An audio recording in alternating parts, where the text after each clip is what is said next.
Well, can you believe it? We just passed 700 subscribers.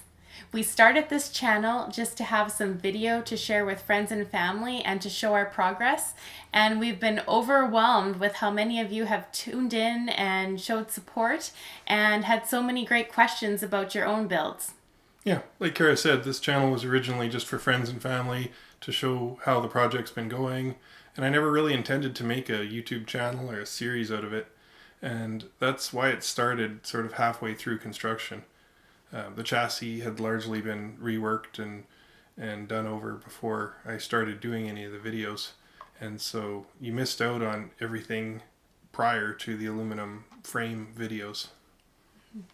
So, as a thank you for 700 subscribers, we thought we would give you a backstory and tell you guys about our origins and why we decided to build this rig. Yeah, so we both grew up with lots of outdoor activities, hiking and camping and trudging through the woods and such. And soon after we got married, we went on our first camping trips together. But these were in my bachelor mobile and a cheap Walmart tent, and we pretty much just stayed at little campgrounds near where we live here. And that was all fine and dandy, but it became evident that I needed more creature comforts. So, on one long weekend, when we were driving up north to one of our favorite camping spots, we saw a tent trailer for sale and we bought it for just over $1,000 and we dragged that thing home and fixed it up. It needed a little bit of work. It had been rolled in a windstorm, but we redid the supports and the canvas and we dragged that thing 10,000 kilometers from our home in the prairies up to Alaska and back in 3 weeks. Yep. And this was our first long duration camping trip that we had done together, and we were instantly hooked.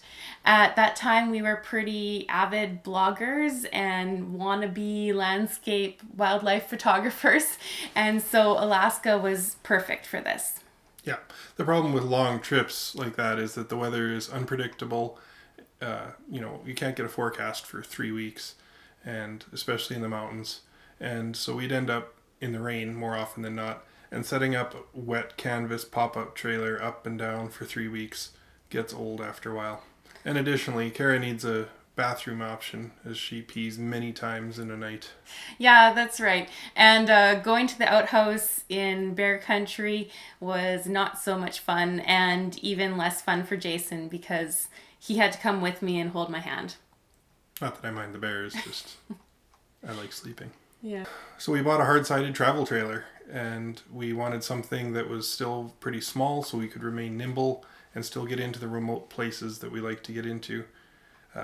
So we bought this little Keystone 19-foot trailer, and it seemed ideal at the time. We took that thing all over Western Canada and through the Western states, Colorado, Oregon, Washington, Oregon, Colorado, Utah, Arizona.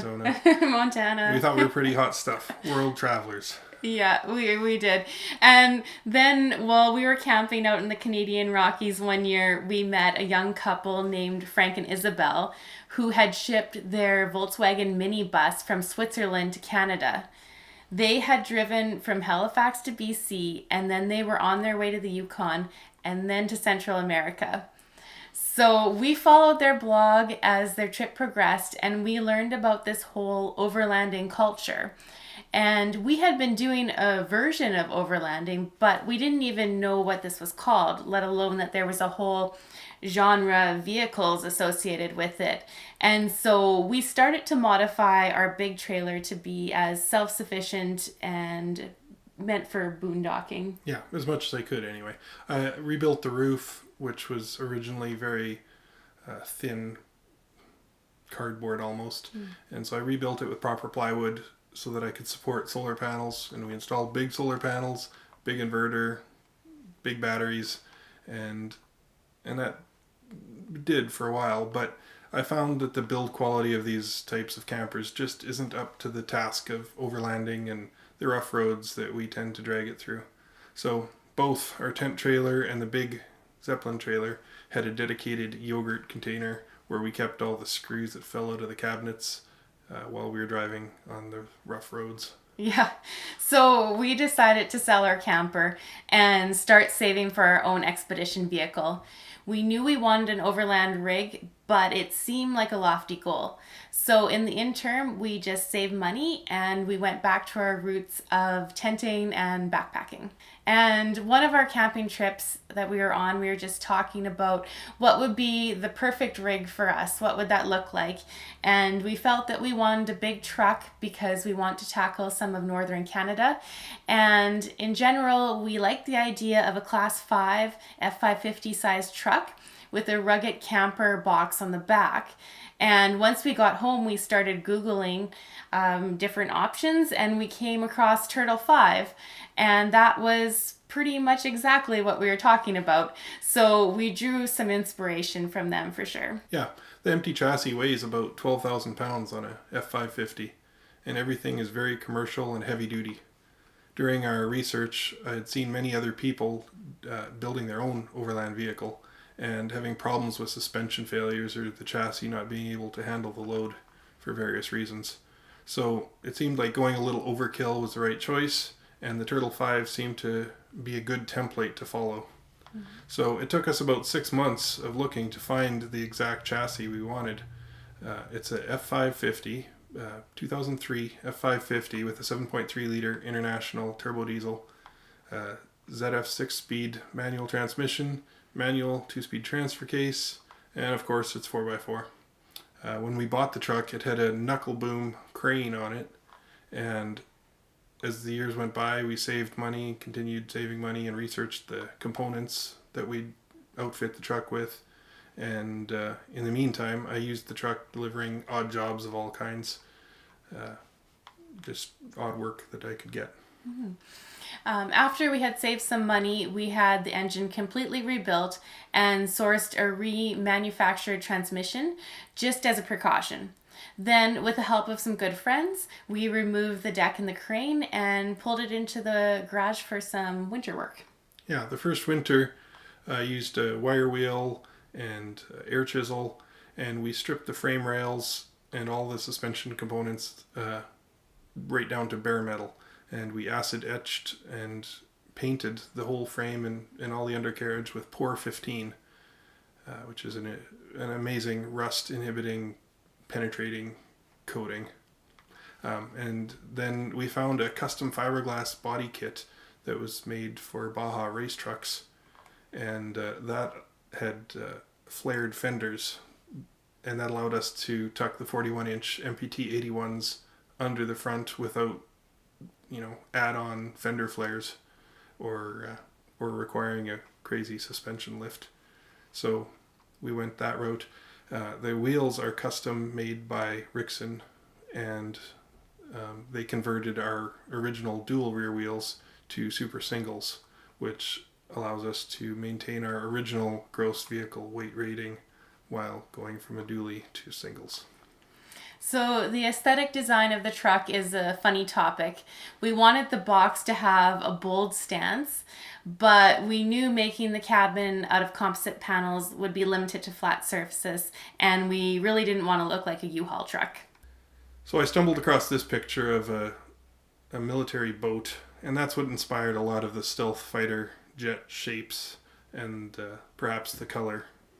So I tried roughing out the shape using pink styrofoam and a cheap die-cast model of F350, and that's what we came up with as a starting spot. And then I got right into CAD, and we used SolidWorks and designed the shape of the box, and it had the right shape to have that industrial service body look, a little bit aggressive, a little bit strong, a little bit military, a little bit of mystery. Mm-hmm. And that's exactly what we wanted. Yeah. So from there we went and got into looking at composite panels. And so I sourced as many samples of composite panels as I could get here within reason, and started doing testing for adhesion with glue, surface prep, how they handled paint, durability, delamination problems, and so on. And we decided against a foam core product because the skins can delaminate fairly easily if you rivet something to the outside, for example, and then pull on it, you'll delaminate the skin from the structure. So we went with a honeycomb core product, seemed to perform the best for us. And I wish it was a foam core or foam injected honeycomb, but I couldn't get any of the manufacturers who deal in that to work with me or take me seriously. So ours is a hollow honeycomb on fiberglass skins, but it seems to be working fine for us. But if you can find a foam injected honeycomb, that's definitely the way to go. So one of the things I wanted to talk about in this video is probably the most frequent comment I get on YouTube and on forums, and that's how we've mounted the box to the frame and what the yellow stuff is in the photos. So I'm going to answer that here.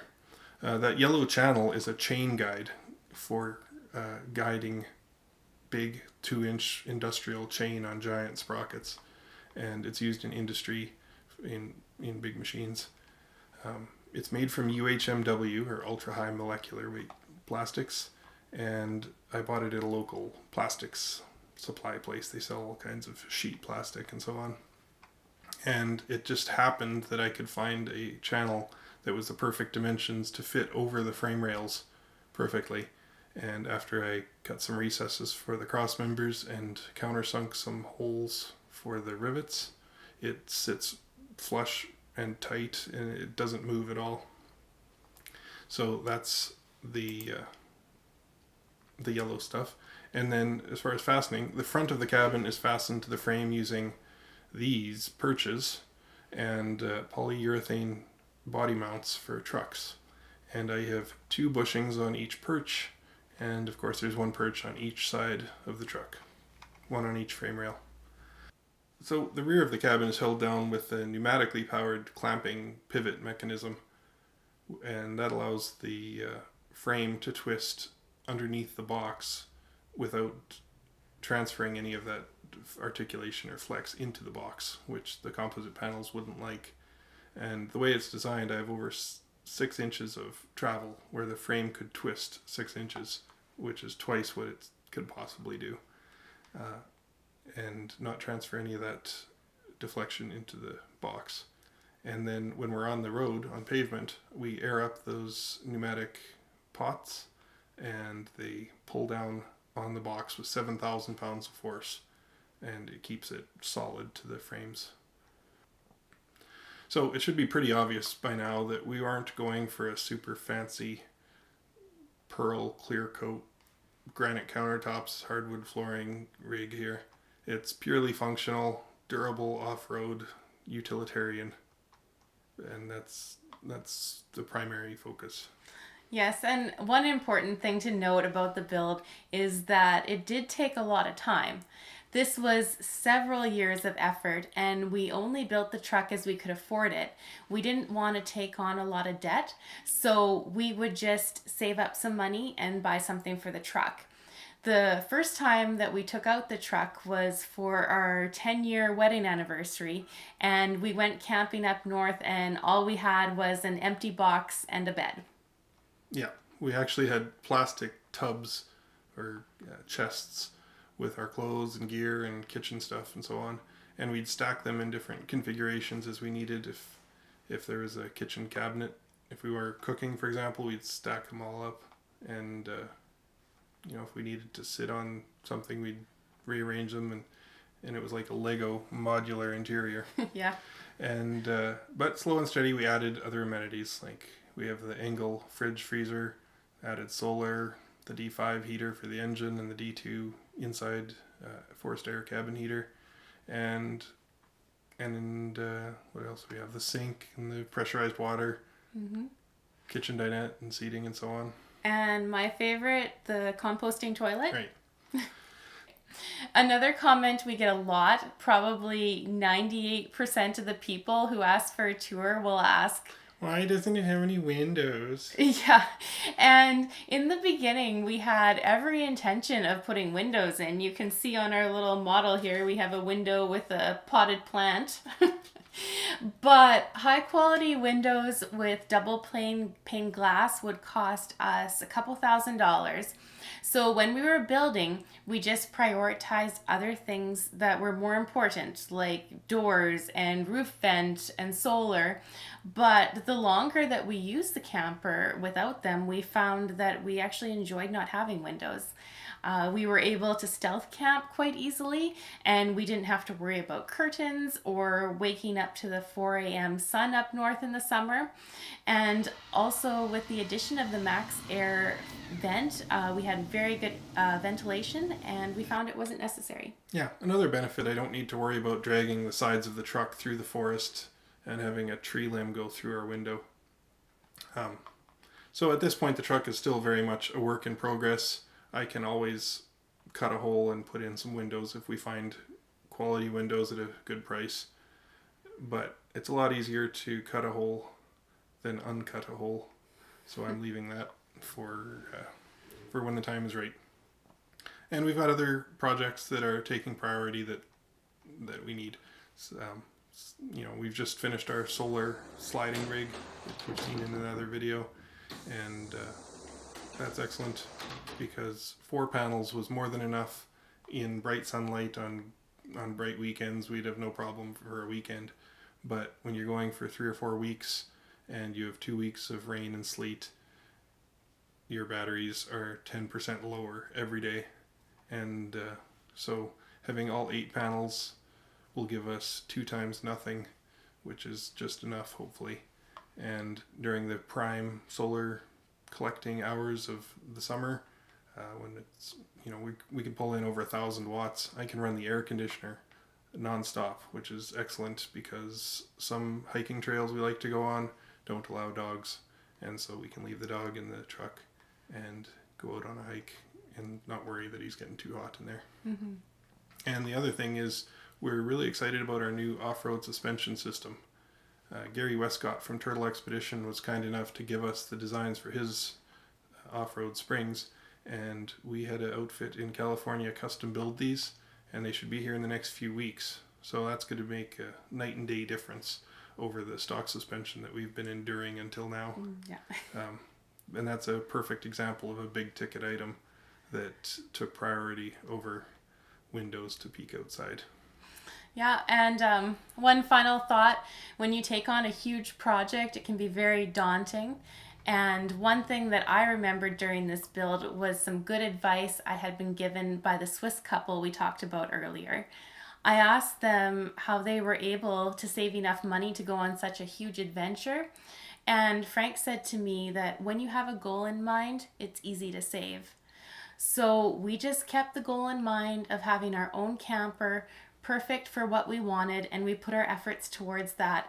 And now we have this awesome camper, and we're really excited to share our adventures with you. Yeah, and I've got a bunch of other little projects on the go that I've been filming in parallel, but they're just little projects that aren't finished, or I can't finish them until spring. So I've got little odds and ends that are filmed, but I'm waiting to post those until I can put it all in one video as one cohesive project. So stay tuned for that. And if you have any other questions that we didn't answer in this video, please leave them in the comments below, and we will answer them on our 1,000 subscriber video. So thank you so much to everyone who has subscribed, and if you haven't, please do so. And if you like this video, give it a thumbs up. And Thanks so much, see guys. you later. See you soon.